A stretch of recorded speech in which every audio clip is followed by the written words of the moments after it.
Akan siapa umatku, siapa yang bukan? Umatku adalah mereka yang wajahnya, tangannya, kakinya bercahaya bekas wudhu. Tapi ketahuilah, ada sejumlah orang wajahnya bercahaya, tangannya bercahaya, kakinya bercahaya. Aku panggil mereka, tapi dihalau sama malaikat, tidak boleh mendekat. Aku panggil lagi, tapi dihalau sama malaikat. Akhirnya malaikat menjelaskan, ya Muhammad, mereka telah merubah ajaranmu setelah engkau wafat. Kata Nabi selanjutnya, menjauhlah, menjauhlah. Nabi nggak mau dekat dengan orang yang berani-beraninya merubah tata cara ajarannya. Dan ajarannya yang paling pokok apa? Tauhid. Setelah tauhid apa? Salat. Dan ingat, salat adalah amal yang paling pertama yang akan diperiksa oleh Allah Ta'ala bagi setiap hambanya. Dan saudara rahimahumullah, saya ingin menyampaikan dua hadis lagi. Satu hadis dari Nabi, la tadaru furujatin lisyaitan. Jangan kalian biarkan celah-celah itu untuk syaitan. Ini Nabi Muhammad SAW yang berbicara, bukan Ihsan Tanjung. Kalau Ihsan Tanjung yang berbicara, Anda boleh tolak, Pak. Ini Nabi Muhammad SAW yang berbicara, yang kita baca salawatnya dengan harapan mendapatkan syafaatnya, dengan harapan boleh meminum air dari telaganya. Jadi kata Nabi apa? Jangan biarkan celah-celah itu menjadi tempatnya syaitan. Hari ini tidak sedikit masjid bahkan memuliakan syaitan, memberi tanda di mana syaitan hendaknya berada. Na'udzubillahi min dzalik. Mau jadi apa kita, Pak? Mau jadi umat seperti apa kita? Ini adalah simpul terakhir, saudaraku. Kalau sampai simpul terakhir ini kita relakan lepas, sudah tidak ada sisanya ajaran ini di muka bumi. Karenanya saudaraku rahimakumullah, bagi saya urusan sholat berjamaah dan tata caranya ini bukan urusan pilihan fikih, Pak. Ini urusannya adalah urusan dengan musuh Allah Ta'ala. Hadis yang terakhir, kata Nabi SAW, innal yahuda qad sami'u dinahum. Sesungguhnya Yahudi sudah bosan dengan agama mereka. Wa innahum qaumun hasadun. Dan mereka adalah kaum yang sangat hasad kepada kita umat Islam, terutama dalam 3 perkara. Satu, raddis salam.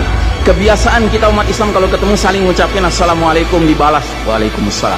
Itu Yahudi nggak senang, Pak. Yahudi tidak senang melihat umat Islam berukhuwah Islamnya.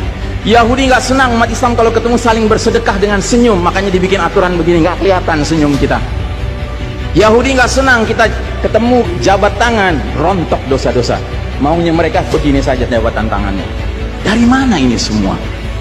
Yang kedua, mereka hasad sama kita dalam urusan apa? Iqamatis sufuf. Dalam tata cara kita menegakkan saf kita. Ingat, Pak, saf dikatakan tegak syaratnya 2. 1 lurus, 2 rapat. Bukan hanya lurus tapi renggang-renggang, atau rapat tapi meliuk-liuk. 3, harus dua-duanya lengkap. Sehingga Nabi sampai bertanya, kenapa kalian gak bersaf seperti malaikat di hadapan Allah? Para sahabat bingung, bertanya, bagaimana malaikat? Kata Nabi, mereka mendahulukan saf awal dan mereka saling rapat satu sama lainnya. Jadi Nabi itu bangga kalau umat Islam sholatnya seperti para malaikat di hadapan Allah Ta'ala. Harusnya itu menjadi kebanggaan kita juga. Dan harusnya kita tersinggung kalau ada pihak yang berusaha untuk mengacak-acaknya. Dan yang terakhir, yang ketiga, Yahudi itu hasad sama kita dalam urusan apa? Dalam urusan umat Islam di belakang imam sholat wajibnya mengucapkan amin. Makin keras suara amin itu, makin geram mereka.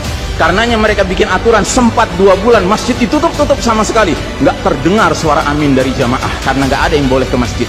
Tapi sekarang setelah dibolehkan, masjid yang bisa muat 2000 orang, cukup 500 orang, cukup 700 orang. Supaya apa? Sekurang-kurangnya aminnya bisa berkurang. Maka sekarang pertanyaan besarnya adalah, untuk siapa kita sholat? Atau untuk mereka? Inna sholati wa nusuki wa mahyaya wa mamati billahi rabbil alamin. Mudah-mudahan apa yang saya sampaikan tidak membuat bapak dan ibu makan nggak kenyang, tidur nggak nyenyak, tetapi semakin sadar betapa kita sedang hidup di era penuh fitnah di akhir zaman. Dan musuh-musuh Allah sedemikian sistematis, sedemikian terencananya membuat kita sadar tidak sadar meninggalkan din kita. Yang paling mengerikan kalau sampai sudah nggak ada perasaan lagi risau dengan ini semua. Karena apa? Nabi bersabda, siapa lihat kemungkaran ubah dengan tangan, nggak bisa dengan lisan, nggak bisa dalam hati. Dalam hati itu maknanya apa? Ingkari itu sebagai kebenaran, itu mungkar. Dan itu kata Nabi selemah-lemahnya iman. Sehingga di hadis yang lain kata Nabi, kalau mengingkari saja sudah nggak ada, udah nggak ada iman sama sekali. Nah, yang kita khawatir kalau kita ternyata ridho saja dengan aturan sholat WHO ini, Pak. Padahal harusnya kita sholat dengan cara Nabi Muhammad SAW, bukan caranya Tedros atau Bill Gates.